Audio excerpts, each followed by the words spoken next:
Hi everyone, I'm Mapule Mohulatsi and I'm a PhD fellow for the Oceanic Humanities of the Global South Project. It's at WISA in Johannesburg.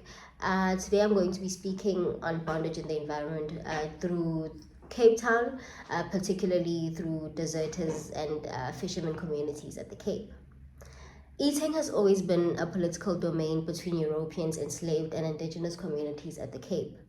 Coined the Cape of Good Storms by the Portuguese because of its dangerous waters, the inhabitants of the Cape were known by Europeans to be quite as ferocious.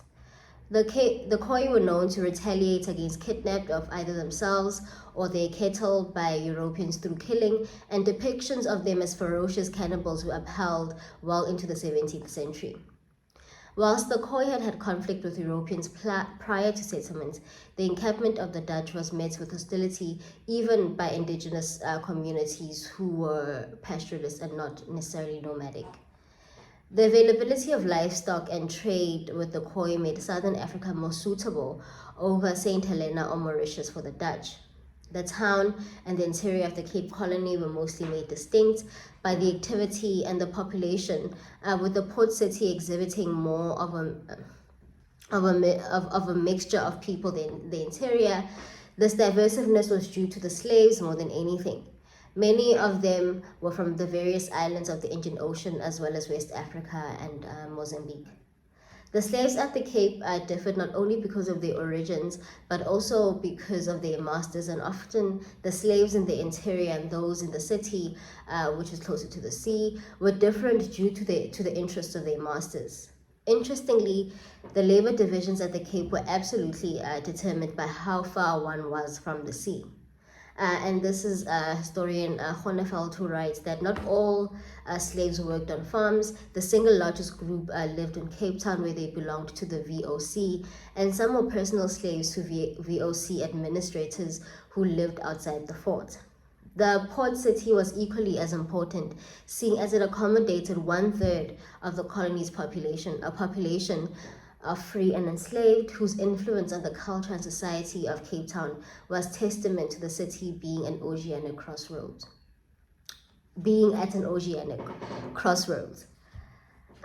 But there's major conflict then between the Khoi and the Dutch, but also there's also conflict then between the indigenous communities and the enslaved.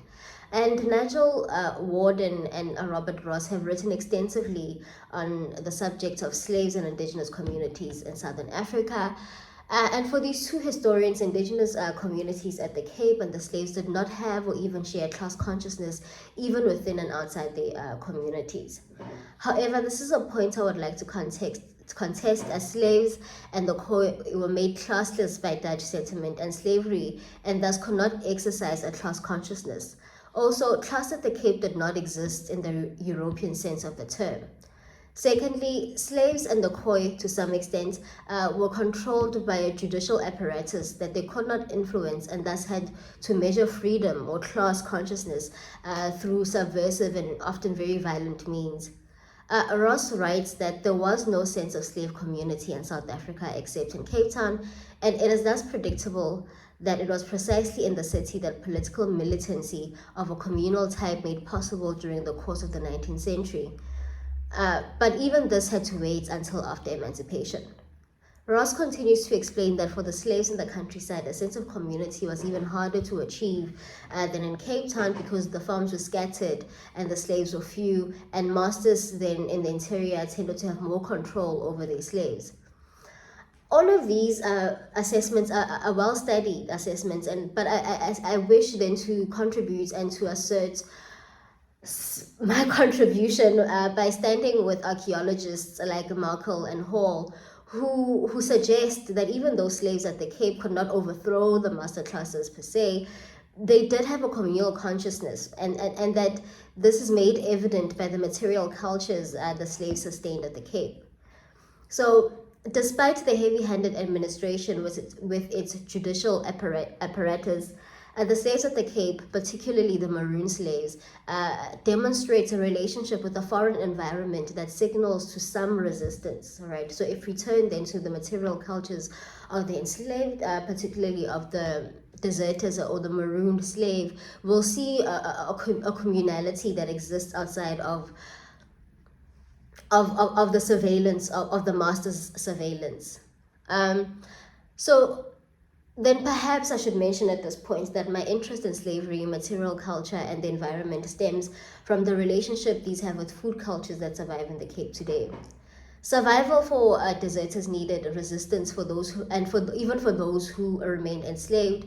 But for those who did manage to escape the system, survival depended on community. Community at the Cape was not easy to come by, and the animosity between slaves and the indigenous Khoi is one way to distinguish this. However, even in their joint animosity, the enslaved Khoi and the enslaved communities at the Cape often subverted the governing bodies. And the environment is central in these acts of subversion. For example, the Cape Mountains were great hideouts areas and the sea a great source of food. Moreover, the knowledge of this environment and the ways in which it was transmitted showcases modes of solidarity even between the Khoi and the enslaved. The Khoi, who in reward for the capture of deserted slaves would receive arak, meats, and tobacco if they were successful, but they were also quite often useful to slaves who had deserted their masters, and it would have been almost impossible for deserted slaves to survive an environment that was not only dangerous but also unknown to them.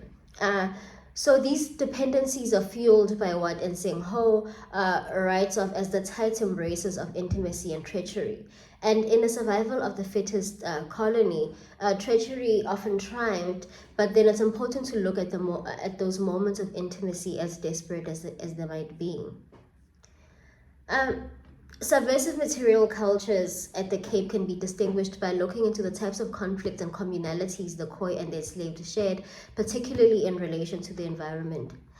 In his later work on resistance and at the Cape, Nigel Warden turns to the environment and its role in small-scale resistance acts. He writes that the small-scale desertion and individualized forms of slave resistance were more prevalent in the Cape Colony rather than large revolts. These desertions were achieved at both the individual as well as a group level and soon created slave and Khoi geographies of resistance. Slave geographies of small-scale resistance included the areas around the settler, around and between settler farms, mountains in the heart of the colony, and coastal and maritime environments, as well as the vast and unknown terrestrial and maritime hinterland. Slaves were used mostly in the port settlement, while some were scattered around the pastoral zones of the colony. And in these zones, the enslaved were used as headsmen, as field workers alongside the Khoi. The movement of the colony as it expanded into the agricultural lands of Stellenbosch and Drakenstein prompted resistance towards masters, but also prompted intimacies between the slave and the Khoi. And this is because for most of the slaves, as well as the Khoi, resented the heavy work load of the farm. They resented as well the distance between the farms and the towns, which also meant that they were stripped of the little kinship ties they had in the town. But chiefly they begrudged the close supervision of the masters in the farms. And for the Khoi, similarly, the Khoi though were often described as lazy by dominating groups, but they loathed then the heavy work intensity and the supervision of the farms, and notably they hated then that they had to cultivate the very land that they had been dispossessed of. So the Khoi felt more than anything that they were victims, unlike the slaves whose origins were just as mysterious as those of their masters. The slaves had to acculturate with each other, seeing as they were a heterogeneous group, and even though solidarity had to be achieved despite the differences, there were many incidents of conflict and treachery between the enslaved and the Khoi. But a shared hate for the system of slavery and enslavement. Records of slave origins are haphazard because slaves were brought to the Cape in small groups or as individuals, and even the buying and selling of slaves transpired between individual buyers and slaves. Clues of the origins of slave were usually in the naming, and this is because slave names included toponyms disclosing the place the slave was obtained at, and the origin of the slaves themselves was diverse, and it varied over time depending on the political situation. But this means then that creolization at the Cape was an ongoing process, and the diversity of the slaves was very integral to the process of both social as well as biological creolization. The heterogeneity of the slaves also means that slaves at the Cape had to acculturate amongst themselves with the culture of their masters, as well as with the Khoi and the environment. Labor at the Cape was also separated into agricultural and artisanal sectors, and this led then to further divisions. For instance, the group most suited for agricultural labor were the Malagasis and the East Africans, whilst other groups were considered in artisanal sectors such as fishing, cooking, carpentry, masonry, shoemaking, as well as and other various domestic chores. In the port town, fishermen were usually slaves or free blacks, and slaves would also grow vegetables in the market gardens of the Table Valley. So then with regard to foodways, these at the Cape were created through the process of creolization, and also through the process of intimate and sometimes even treacherous meetings between groups. So 1/3 then of the slaves lived in Cape Town, and the rest occupied the farms, grazing and looking after livestock, with a small portion occupying and tending to the vineyards southwest of the Cape Colony. The crisscrossing between agricultural, pastoral, and artisanal labor, with many slaves occupying all of these at various points of their lives, seeing as slaves were also moved across the colony to regions where labor was most needed, also meant that foodways influenced by Indian Ocean slave passages, as well as interactions with the environment and indigenous peoples, were opened up within the colony, ever more so in the last stages of slavery as well as after emancipation. The agricultural, pastoral, and artisanal labor regions throughout the whole colony were each unwillingly received by the enslaved and the Khoi, often leading to either desertion or violence, and often each of these influenced the other. As other forms of knowledge and food creolized in the Cape kitchens, deserters, I believe, practiced the most environmental creolization, seeing as they had to fend for themselves in an alien environment. Deserters used the seacoast as well as mountain holes and caves to maintain desertion, but their dependence on the masters for food meant that they had to find innovative ways to sustain their livelihood. The resourcefulness desertion required meant that slaves came to be dependent on theft and violence for sustenance, but also on each other, and the centuries-long knowledge the Khoi had of what was to the slaves an inferior and unknown environment, made even more dangerous by the high and narrow slopes the Cape was known for. Desertion was most feared by slave owners, primarily because slaves dead or lost meant a loss in profit for them, hence the rewards that were offered to the Khoi. Acts of desertion and intimacy among the subservient groups at the Cape were also inaugurated and strengthened by food withheld by the dominant groups throughout the Cape. And slave owners were very much aware that the slaves who jilted would be susceptible to thirst, hunger, and even death. So what the master classes did then was to threaten the slaves with death and the possibility of hunger. And when they did decide to maroon, the slave deserters also frequently took an oath symbolized by eating bread covered with blood, and that they would never return to the Dutch. So food is very important to the types of solidarities or to the types of decisions that a slave or a slave who decides to desert is making. Return to bondage was also usually prompted by hunger. Despite the efforts enforced by slave owners and the company bureaucracy, some camaraderie between enslaved and indigenous communities was effectuated through the very judiciary system that enforced slave and indigenous dispossession. The estrangement the courts enforced was essential to the intimacies as well as the treacherous acts between the enslaved and dispossessed indigenous communities. For example, even though the Khoi did not receive the slaves as kindred per se, they were aware that the courts were forceful structures that affected them as well as the enslaved, albeit in different ways.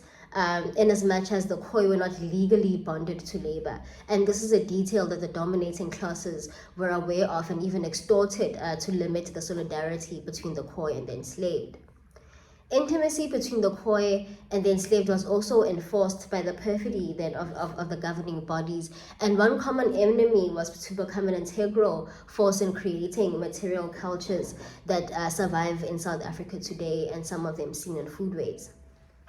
So, antithetical to legislative infrastructures determined by the Dutch, maroonage was the most common form of resistance for enslaved and the Khoi at the Cape. Maroons at the Cape were referred to as drosters and comprised mostly of runaway slaves and indigenous serfs.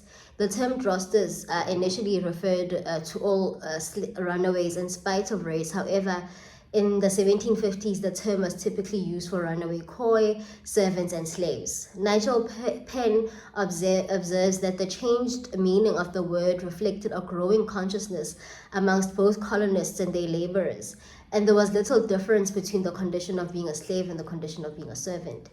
Surviving in the mountains of the Cape Peninsula, runaway slaves lived close to the sites of labor and practiced what Edward Alpers distinguishes as petite maroonage, that being a form of temporary absence from one's master, which is unlike grand maroonage, which is an absolute departure from both master and colony. Petite maroonage also means that the runaway does not leave but rather comes to terms then with the inevitable degree of bondage and colony, and sort of like lives around even as they've deserted slavery. This type of maroonage also leads to some dependence on the colony, particularly for food, and runaways then who practice this type of maroonage will salvage for survival within the very colony itself, and this happened a lot in the Cape, usually through very violent means. In the Western Cape, runaways resided in the mountains whose promontories provided sufficient concealment, and their nomadic lifestyle was very much influenced by the Khoisan, who were labeled by colonialist legal infrastructures as vagrant, which was conducive in effectively making indigenous mobility synonymous with danger, theft, and raiding.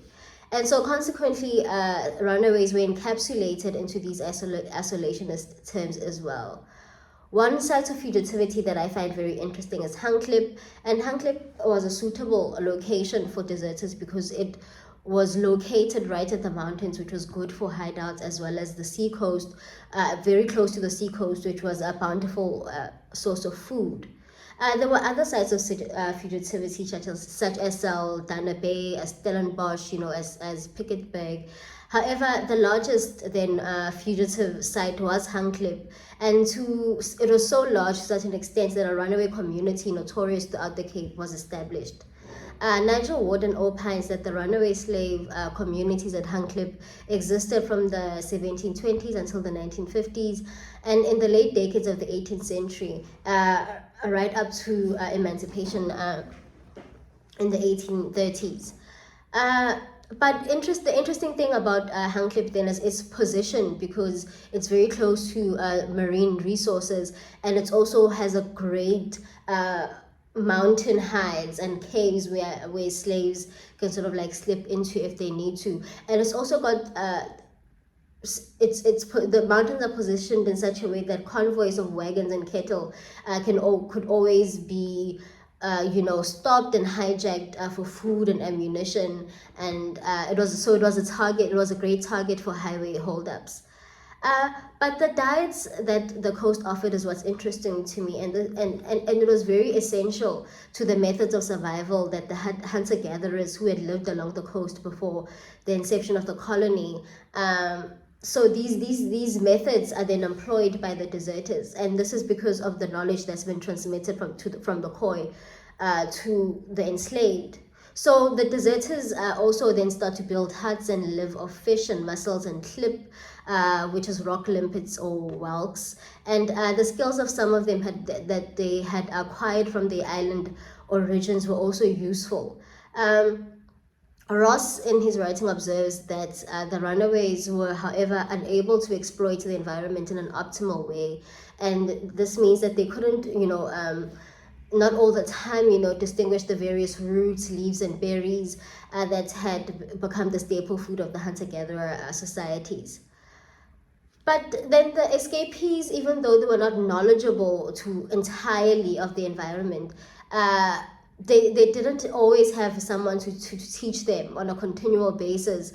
And this is because hunter-gatherers and herder groups who had known these things had been driven out of the area or reduced to being shepherds in the white-owned farms. So the Handklip Maroons had no continual contact, or at least sometimes no friendly contact with those who remained. So this information was not, transmitted on a continuous way, so they had to latch on to what they had.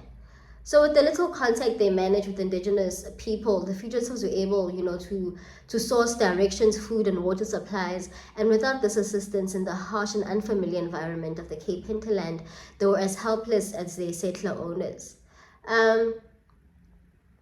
So Handklip, then a lot of deserters at the Handklip are also joined by Khoisan clusters and individuals. So even as it's a slave runaway group, it's also very much an enslaved but also enslaved Khoisan group, with a lot of Khoisan sometimes joining the group and leaving if need be. But the environment proved to be quite useful to this community, and the movement of the Maroons creates what Warden refers to as slave geographies that were perceived and used by slaves in ways different from those they own as indigenous Khoi and San herders and hunter-gatherers of the Cape. So there's a lot of methods that the enslaved also introduce to the Cape, and living in the coastline then means that a lot of the methods of survival and of fishing are coming from them, and these ways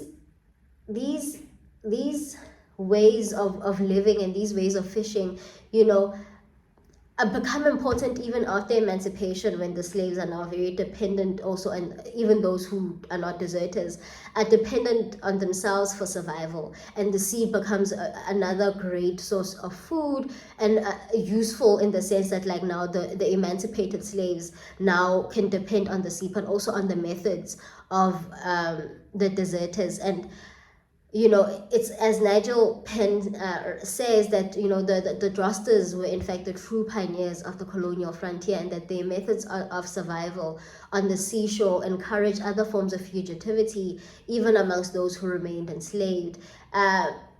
So they were important in that sense, that they also influenced the culture, and the Cape Coast then, at that time becomes a place of drinking houses and taverns, and where sailors and the occasional drosta and some enslaved would meet. So the coast is known then for this growing rebelliousness and rebellious identity, and becomes a locus of common popular cultures that survive in contemporary Cape Town.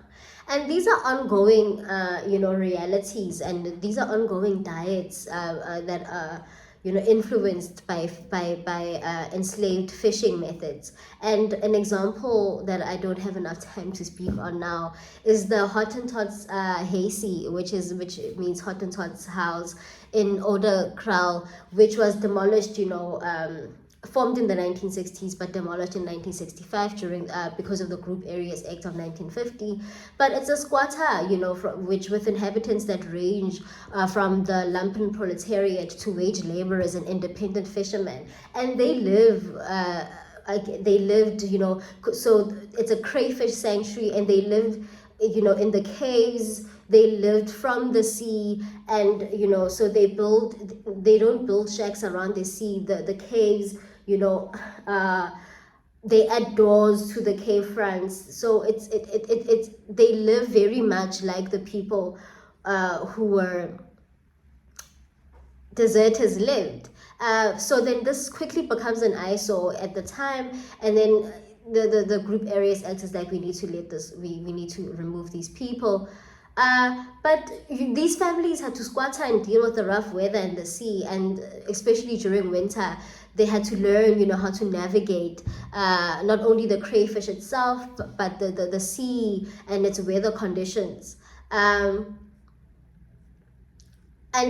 as the settlement grows, it gets attention and it's removed. But this is something that's continuously happening in South Africa, in the Cape Coast, and in some areas of the Cape Coast, where fishing communities will live close to the sea, will make the caves close to the sea home, and then they'll be